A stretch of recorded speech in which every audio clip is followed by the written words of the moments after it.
Hi everyone, I'm Shaylin here with Reedsy. Today we're going to be talking about anti-villains. So in our last video we talked about anti-heroes. Today we're going to be covering the counterpart to the anti-hero trope, and that is the anti-villain. Just like an anti-hero, an anti-villain defies our expectations of what a villainous character is. They might have noble characteristics or values or even noble goals, but might do completely abhorrent things to achieve them. Unlike the classic villain, they usually aren't completely evil and usually have more complicated morals that can be very interesting to explore. Now, anti-heroes and anti-villains are often conflated, but they are different. The anti-villain is still the antagonist of the story, so the reader probably isn't rooting for them, whereas the anti-hero is the protagonist or on the protagonist's side in the conflict. But just like with the anti-hero, there are different types of anti-villain. So let's break down these different types of anti-villains that you might encounter in your writing. With anti-hero, we looked at these on a scale of morality from most moral to least moral.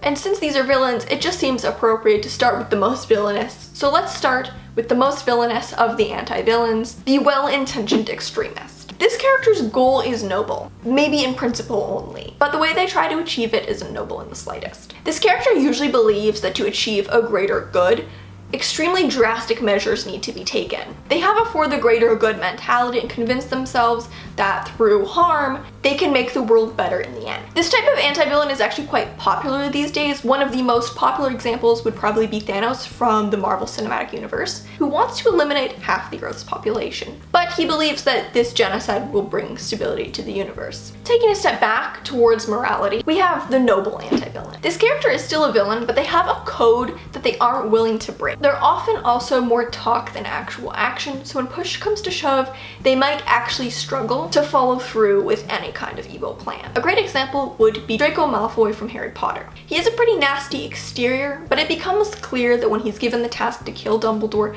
that he doesn't really have it in him to carry through with the murder, even though his life and his family's lives are on the line. Next up, we have the villain in name only. As the name suggests, this character isn't necessarily evil, they're simply in opposition of the hero, which puts them in the role of villain within the story. It could even be the hero if the story was told from their point of view. This can cause moral dilemma from both sides, as both parties lack actual malicious qualities. For example, Javert from Les Miserables. He is in the role of antagonist, however, he's not driven by evil, but rather by his dedication to the law. And finally is the woobie villain. How could they be evil with a name like that? They're literally named after a blanket. Well, this character doesn't start as a villain, but rather life steers them down that path. It's usually quite easy for readers to sympathize with this character because we've seen them, a former good person, get pushed to their breaking point. Their actions in the end aren't always sympathetic, but because we've been with them throughout a whole journey, readers can be impacted by seeing what led up to this point. A great example would be Carrie.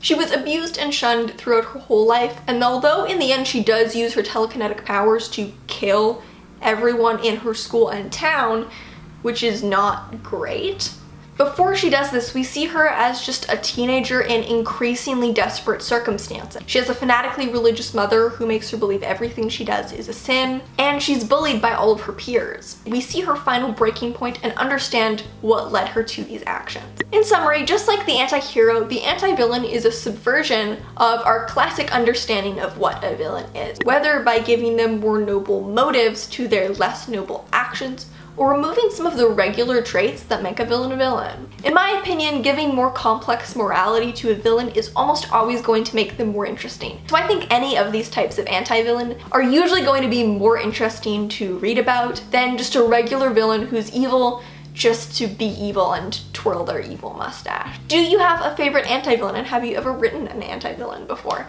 Let me know in the comments. If you'd like to learn more about anti-villains, you can check out the blog post linked in the description. Thank you so much for watching, and remember to subscribe and turn on notifications so you don't miss any new videos from us. We have new writing, editing, and publishing videos every Tuesday and Friday. Until next time.